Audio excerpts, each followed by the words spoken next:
అనేటువంటి ప్రాంతంలో ఉన్నటువంటి బమియన్ బుద్ధాస్ అని పిలుస్తాం వాటిని. ఆ బమియన్ బుద్ధా విగ్రహాలను ఎవరు డిస్ట్రాయ్ చేశారు ఈ మధ్య కాలంలో? 2000 తర్వాత అండి, 2000 తర్వాత తాలిబాన్స్ అనేటువంటి వాళ్ళు డిస్ట్రాయ్ చేయడం జరిగింది. వీటన్నిటి గురించి నిన్నటి క్లాస్లో నేర్చుకున్నాం. భారతదేశానికి వచ్చినటువంటి ఫారిన్ రూలర్స్ అనేటువంటి వాళ్ళ గురించి నిన్నటి క్లాస్లో నేర్చుకున్నాం. ఇంకా దానికి కంటిన్యూషన్, నిన్నటి క్లాస్కి కంటిన్యూషన్ ఇంకొక రాజ్యం పేరు చెప్పాను, కుషాన్స్ అనేటువంటి వాళ్ళు, కుషానులు అనేటువంటి వాళ్ళు. కుషాన్స్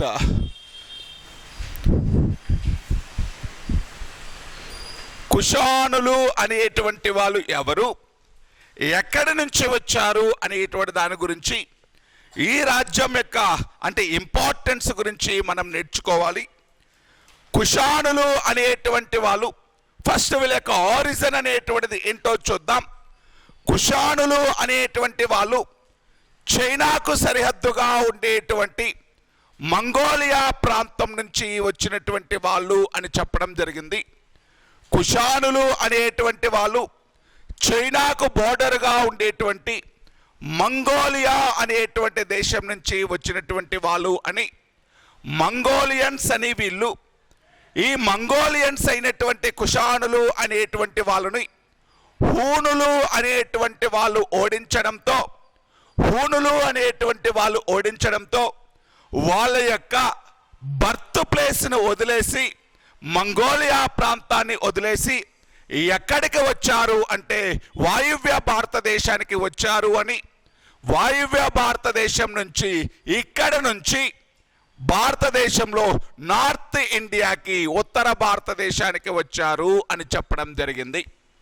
మళ్ళీ ఒకసారి చెప్తాను చూడండి. కుషానుల యొక్క బర్త్ ప్లేస్ ఏంటి అంటే మంగోలియా ప్రాంతం, చైనాకు సరిహద్దు ప్రాంతం కుషానుల యొక్క బర్త్ ప్లేసు. మరి అక్కడి నుంచి ఇండియాకి ఎందుకు వచ్చారు, ఇండియా పైన ఎందుకు దాడులు చేశారు, ఇక్కడ ఎలా సెటిల్ అయ్యారు అంటే అక్కడ హూనులు అనేటువంటి వాళ్ళ చేతిలో ఓడిపోయి అక్కడి నుంచి తరిమివేశారు హూనులు. దీనితో వీళ్ళు భారతదేశానికి రావడం జరిగింది. ఇనీషియల్గా వాయువ్య భారతదేశం, అక్కడి నుంచి అంటే ఉత్తర భారతదేశానికి వచ్చినటువంటి వాళ్ళు ఎవరు అంటే కుషానులు అనేటువంటి వాళ్ళు. మీకు హూనులు అనేటువంటి వాళ్ళ గురించి గుప్తులు అనేటువంటిది వచ్చినప్పుడు చెప్తాను. హూనా అనేటువంటిది ఒక ట్రైబ్ అండి. హూనులు అనేటువంటి వాళ్ళు ఒక జాతి. వీళ్ళు అన్సివిలైజ్డ్ పీపుల్, అనాగరికమైనటువంటి వాళ్ళు హూనులు అనేటువంటి వాళ్ళు. అనాగరికమైనటువంటి వాళ్ళు హూనులు అంటే వాళ్ళకి ఈ కల్చర్ అనేటువంటిది తెలియదు. చాలా క్రూయల్గా ఉన్నటువంటి వాళ్ళు హూనులు అనేటువంటి వాళ్ళు. ఈ క్రూయల్గా ఉన్నటువంటి హూనుల్లో ప్రధానమైనటువంటి వాళ్ళు మిహిర కుల మరియు తోరమానా అనేటువంటి వాళ్ళు. మిహిర కుల మరియు తోరమానా వీళ్ళిద్దరూ కూడా ఎవరు? హూనా లీడర్స్, హూనుల నాయకులండి, హూనా రాజులు. వీళ్ళు ప్రధానమైనటువంటి హూనా రాజులు ఎవరండి? మిహిర కుల మరియు తోరమానా. ఇక్కడ ఉంది చూడండి, హూనా అనేటువంటిది ఒక వంశము, ఇది ఒక విదేశీయులు. వీరు హూనులు అనేటువంటి వాళ్ళు ఫారినర్సు. ఈ హూనా అనేటువంటి ఒక విదేశీ తెగ ఎవరిని ఓడించింది అంటే కుషానులను ఓడించడంతో వాళ్ళ స్వదేశాన్ని వదిలి భారతదేశానికి మైగ్రేట్ అయ్యి రావడం జరిగింది. హూనుల నాయకులు ఎవరని చెప్తున్నాను? మిహిర కుల మరియు తోరమానా. ఈ హూనుల దండయాత్రల ఫలితంగానే తర్వాత రోజులలో గుప్త సామ్రాజ్యం అంతమైపోయింది. గుప్త సామ్రాజ్యం అంతమైపోవడానికి ప్రధాన కారణం ఎవరి యొక్క ఇన్వాజన్స్? హూనుల యొక్క ఇన్వాజన్స్. హూనుల దండయాత్ర ఫలితంగా, హూనుల యొక్క అటాక్స్ ఫలితంగా ఏ సామ్రాజ్యం అంతమైపోయింది అంటే ఇండియాలో గుప్తాస్ డైనాసిటీ అనేటువంటిది డిక్లైన్ అయిపోయింది. గుప్త సామ్రాజ్యం అంతమైపోయింది. హూనుల యొక్క లీడర్స్ ఎవరని చెప్తున్నాను? మిహిర కుల, తోరమానా అనేటువంటి వాళ్ళు. వీళ్ళు చాలా అనాగరికమైనటువంటి జాతి. అంటే మీరు బాహుబలి సినిమాలో లాస్ట్ ఫైట్లో ఒక జాతి ఉంటుంది చూడండి, అన్సివిలైజ్డ్ పీపుల్ అనేటువంటి వాళ్ళు. అటువంటి జాతి వీళ్ళకి ఎటువంటి కైండ్నెస్ కానీ సింపతీలు ఇటువంటివి ఏమీ ఉండవు. చాలా క్రూయల్ మెంటాలిటీ ఉన్నటువంటి వాళ్ళు ఎవరు అంటే హూనులు అనేటువంటి వాళ్ళు. తర్వాత ఇంతటి క్రూయల్ మెంటాలిటీ ఉండేటువంటి వాళ్ళు ఇంకొక జాతి ఏంటి అంటే చెంగిస్ ఖాన్ టైంలో వచ్చినటువంటి ఇంకొక జాతి మంగోలియన్స్ అనేటువంటి వాళ్ళు. సరే, నేను ఈ కుషానులు అనేటువంటి వాళ్ళు ఎక్కడి నుంచి వచ్చారు అని చెప్తున్నాను.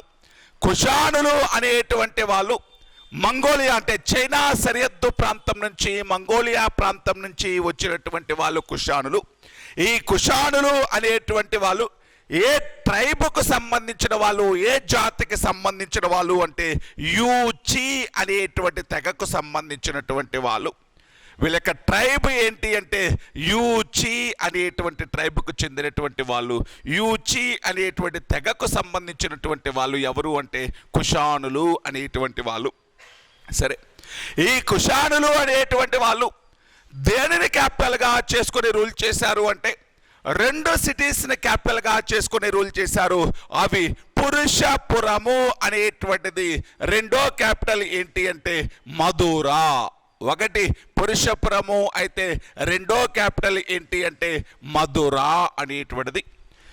ఇనీషియల్ డేస్లో నార్త్ వెస్ట్ ఇండియా నుంచి రూల్ చేసినప్పుడు, వాయువ్య భారతదేశం నుంచి రూల్ చేసినప్పుడు వాళ్ళ యొక్క రాజధాని పురుషపురం అయితే, తర్వాత కాలంలో ఉత్తర భారతదేశాన్ని కూడా ఆక్రమించుకోవడం జరిగింది.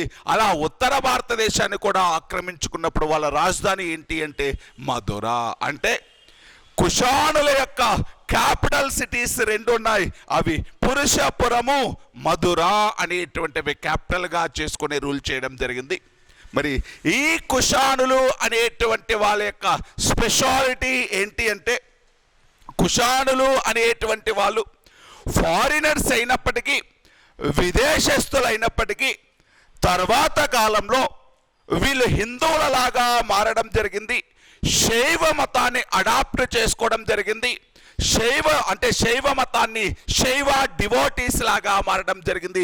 హిందువుల యొక్క రాజుల యొక్క పేర్లు ఇనీషియల్గా ఎలా ఉండేటివి అంటే మంగోలియన్ నేమ్స్ లాగా ఉండేవి. తర్వాత కాలంలో చివరికి వచ్చేసరికి హిందూ పేర్లనే పెట్టేసుకున్నారు. హిందూ రాజుల్లాగా పిలువబడ్డారు. ఎవరు అంటే కుషానులు అనేటువంటి వాళ్ళు. అంటే ఇనీషియల్గా విదేశస్తులు అయినప్పటికీ తర్వాత భారతీయ రాజుల్లాగానే బిహేవ్ చేశారు. భారతీయ రాజులలాగానే అంటే హిందూ పేర్లు పెట్టుకున్నారు. హిందూ గాడ్ అయినటువంటి లార్డ్ శివ డివోటీ లాగా మారిపోయినటువంటి వాళ్ళు ఎవరు అంటే ఈ కుషానులు అనేటువంటి వాళ్ళు. ఈ కుషానులు. మరి ఈ కుషానుల యొక్క ఈ డైనాసిటీని భారతదేశంలో ఎస్టాబ్లిష్ చేసినటువంటి వ్యక్తి, కుషానుల యొక్క సామ్రాజ్యాన్ని ఏర్పాటు చేసినటువంటి వ్యక్తి, ఫౌండర్ ఎవరు అంటే కుజుల కాడఫైసిస్ అనేటువంటి వ్యక్తి. కుషానుల యొక్క సామ్రాజ్యాన్ని ఫౌండర్ ఎవరు అంటే కుజుల కాడఫైసిస్ అనేటువంటి వ్యక్తి.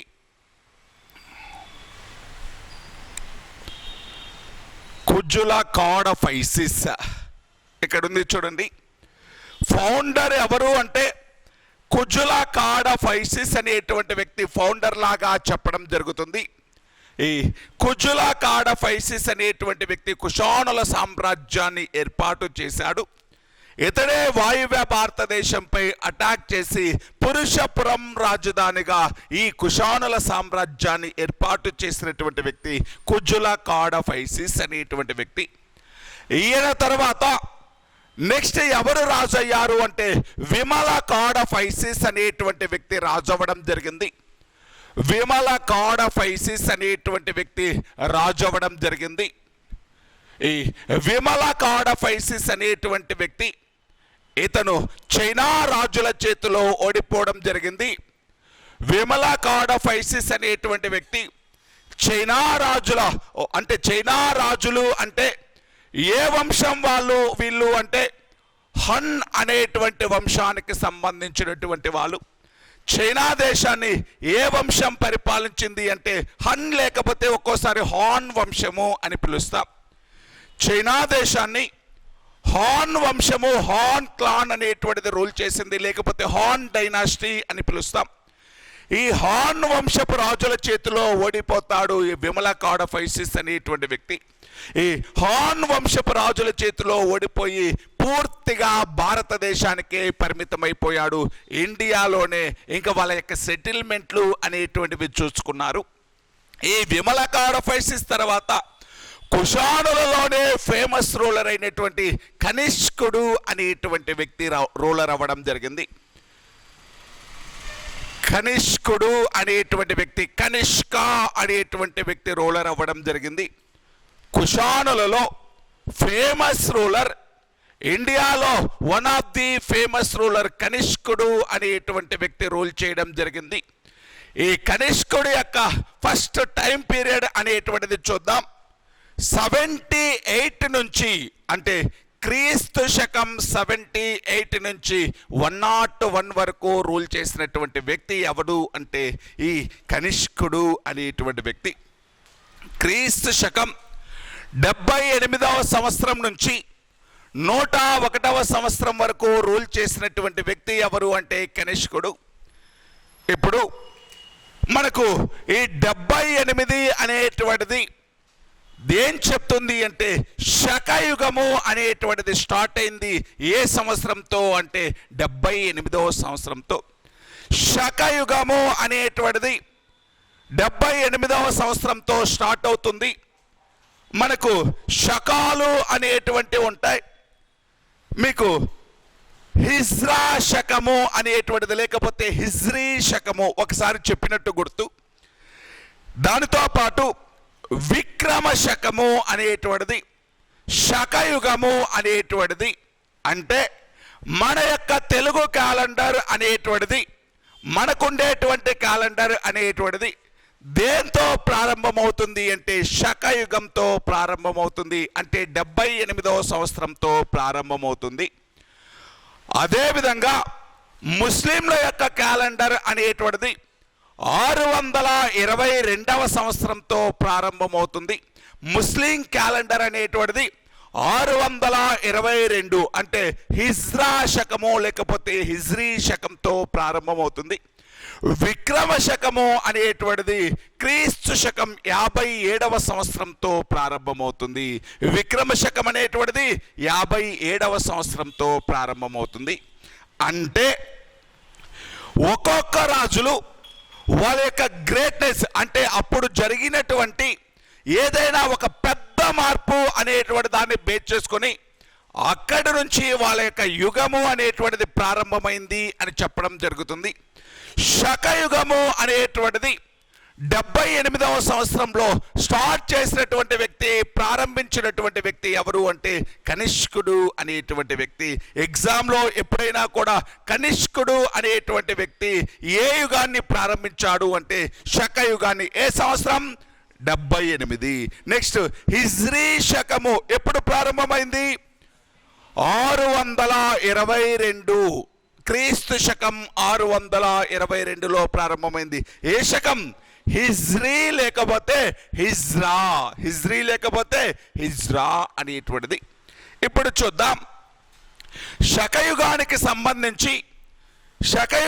సంబంధించి కొంతమంది హిస్టారియన్స్ నమ్మకం ప్రకారం శకయుగాన్ని స్టార్ట్ చేసింది కనిష్కుడు అంటారు. కొంతమంది యొక్క నమ్మకం ప్రకారం శకయుగాన్ని గౌతమి పుత్ర శాతకర్ణి స్టార్ట్ చేశారు అని చెప్పడం జరుగుతుంది. అంటే శకయుగము అనేటువంటి దానికి సంబంధించి మనం ఇద్దరు పేర్లు గుర్తుపెట్టుకోవాలి. ఒకరు ఎవరు? కనిష్కుడు. శకయుగాన్ని ప్రారంభించింది ఇంకొక వ్యక్తి ఎవరు అంటే గౌతమి పుత్ర శాతకర్ణి. హిస్టారియన్స్ మధ్య క్లారిటీ లేదు. హిస్టారియన్స్ అనేటువంటి వాళ్ళకు ఒక కన్క్లూజన్ రాలేకపోయారు. కొంతమంది ఏమో శకయుగాన్ని ప్రారంభించింది కనిష్కుడు అని, ఇంకా కొంతమంది ఏమో శకయుగాన్ని ప్రారంభించింది గౌతమి పుత్ర శాతకర్ణి అని చెప్పడం జరిగింది. అంటే వాళ్ళు రాజ్యానికి వచ్చినటువంటి సంవత్సరం అది. వాళ్ళ పరిపాలన స్టార్ట్ అయినటువంటి సంవత్సరం.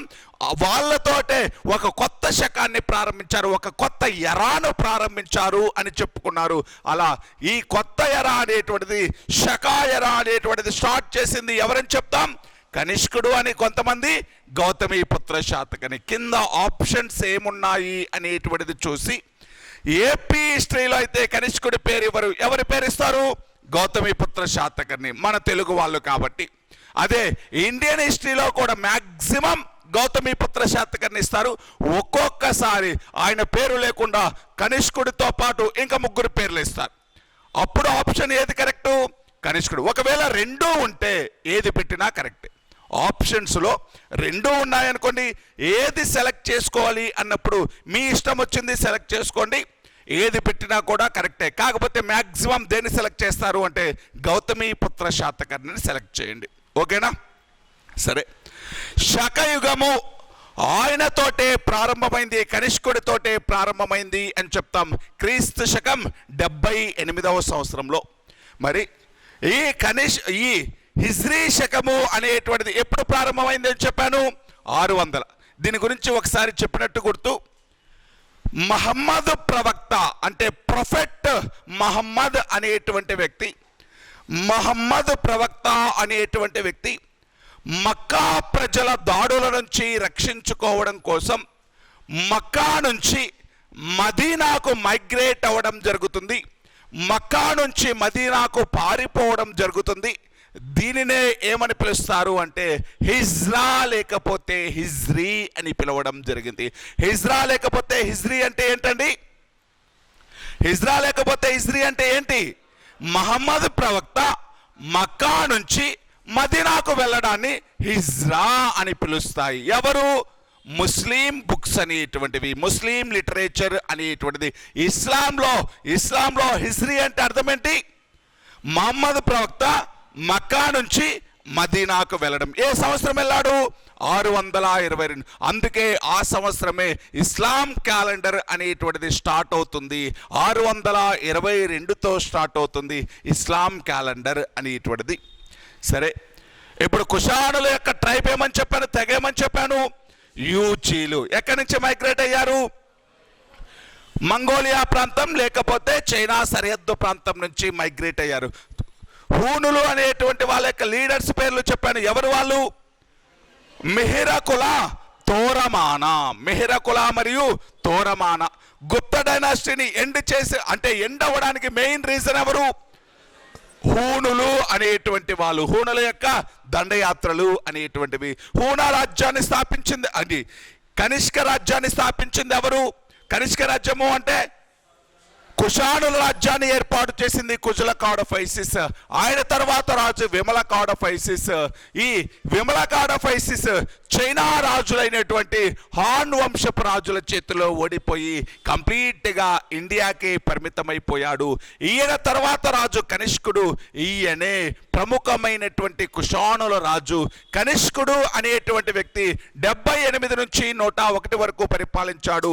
ఈయనతోటే శకయుగం ప్రారంభమైంది. ఆయన రాజ్యానికి రావడంతో శకయుగం ప్రారంభమైంది అని చెప్పడం జరుగుతుంది. శకయుగం ఎప్పుడు ప్రారంభించాడు? 78. సరే, ఈ కనిష్కుడు అనేటువంటి వ్యక్తికి ముందు కొన్ని టైటిల్స్ ఉన్నాయి. కనిష్కుడు యొక్క టైటిల్స్ ఏంటి ఒకసారి చూద్దాం. కనిష్కుడు అనేటువంటి వ్యక్తికి ఏమని టైటిల్స్ ఉన్నాయి అంటే కైజర్, సీజర్, రెండవ అశోక. కైజర్, సీజర్, అశోక 2 అనేటువంటి బిరుదులు ఉన్నాయి. రెండవ అశోకుడు, కైజరు, సీజర్ లాంటి బిరుదులు ఎవరికి ఉన్నాయి అంటే కనిష్కుడు అనేటువంటి వ్యక్తికి ఉన్నాయి. ఈ కనిష్కుడు అనేటువంటి వ్యక్తి ఇనీషియల్గా శైవ మతాన్ని, అంటే ఇతను శైవ డివోటీనే, శైవ మతాన్ని ఫాలో అయ్యాడు. కాకపోతే ఒక గురువు యొక్క, బౌద్ధ మత గురువు యొక్క ప్రీచెస్ వల్ల, ఒక బౌద్ధ మత గురువు యొక్క ప్రభావం వల్ల బుద్ధిజంలోకి కన్వర్ట్ అవ్వడం జరిగింది. అలాగా ఏ బౌద్ధ గురువు యొక్క ప్రీచెస్ వల్ల బుద్ధిజంలోకి మారాడు అంటే అశ్వఘోషుడు. ఎవరి యొక్క ప్రీచెస్ ఫలితంగా అండి? అశ్వఘోష.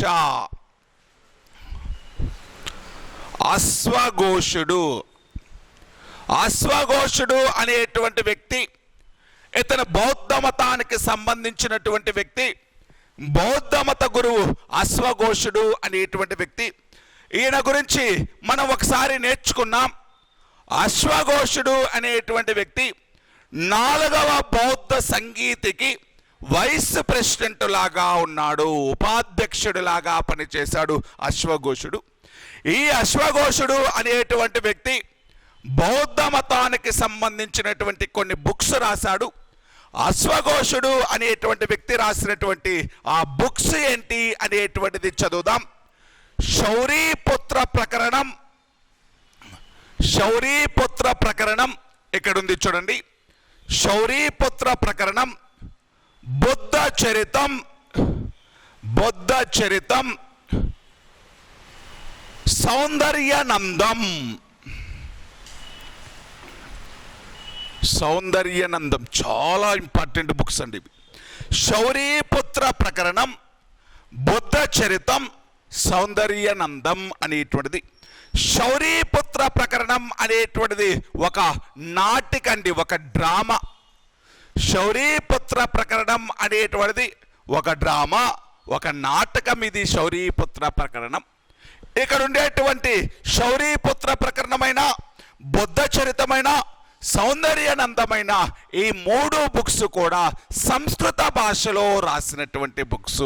ఈ 3 బుక్స్ని ఏ లాంగ్వేజ్లో రాశాడండి? సంస్కృత భాషలో రాసినటువంటి బుక్స్. సంస్కృత భాషలో బుక్స్ అంటే ఏ బౌద్ధ మతానికి సంబంధించిన వ్యక్తి? మహాయాన బౌద్ధ మతం, అంతేనా? మహాయాన బౌద్ధ మతం బుక్స్ ఏ భాషలో రాశారు? సంస్కృతం. హీనయాన బుద్ధిజానికి బుక్స్ ఏ భాషలో? పాలీ భాషలో రాశారు. ఈయన సంస్కృత భాషలో శౌరీపుత్ర ప్రకరణం, సౌందర్యనందం, బుద్ధ చరితం అనేటువంటి బుక్స్ రాయడం జరిగింది. ఏ భాషలో అంటే సంస్కృత భాషలో. అశ్వఘోషుడు మహాయాన బుద్ధిజానికి సంబంధించినటువంటి వ్యక్తి, మహాయాన బుద్ధిజానికి సంబంధించిన వ్యక్తి.